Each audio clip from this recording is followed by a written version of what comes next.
Eduard Kuqi ka thyer heshtjen pas eliminimit të tij nga gara e edicionit të 4 të Big Brother VIP Kosova, duke krijuar menjëherë një valë kurreshtjeje mes ndjekësve të spektaklit. Ai u largua nga shtëpia më e famshme e Kosovës gjatë praimit të SHN-s, pas një televotimi të hapur nga vëllai i madh. Arsyeja e largimit të tij lidhej me përdorimin e një gjuhe të papërshtatshme gjatë një debati të tensionuar me banorin tjetër, Ardit Stafajn. Ky moment krijoi një reagim të fortë të publiku, i cili me 65% të votave vendosi që Eduardi të largohej nga shtëpia e Big Brotherit. Pas këtij largimi dramatik dhe mjaft të komentuar, Edi ka zgjedhur të reagojë për herë të parë publikisht, duke lënë ndjekësit e tij në pritje për deklaratën e radhës.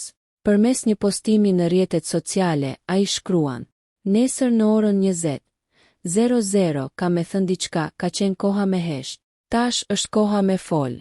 Deklarata e tij e shkurtër dhe misterioze ka ngjallur menjëherë spekulime dhe pritshmëritë e fansat e Big Brother, të cilët duan të dinë se për çfarë temash do të flas Edi dhe çfarë ka shtyrë të qëndronte në heshtje deri tani. Ndërkohë, analistët e spektaklit dhe komentuesit në rrjetet sociale kanë filluar të diskutojnë mundësitë. A do të jetë një sqarim mbi konfliktin me Arditin, një reflektim personal, apo ndoshta një mesazh që adreson publikun dhe fansat që e kanë mbështetur gjatë kohës së tij brenda shtëpisë. Me këtë lëvizje, Eduard duket se po i jep një tjetër dimension largimit të tij, duke e kthyer këtë moment në një nga më të diskutuarit e këtij edicioni të Big Brother VIP Kosova. Nëse ju pëlqeu kjo video, shkoni në kanalin e YouTube-it Big VIP Albania Kosova, që e gjeni në bio. Mos harroni që të bëni subscribe dhe të klikoni butonin e ziljes që të informoheni për videot më të reja.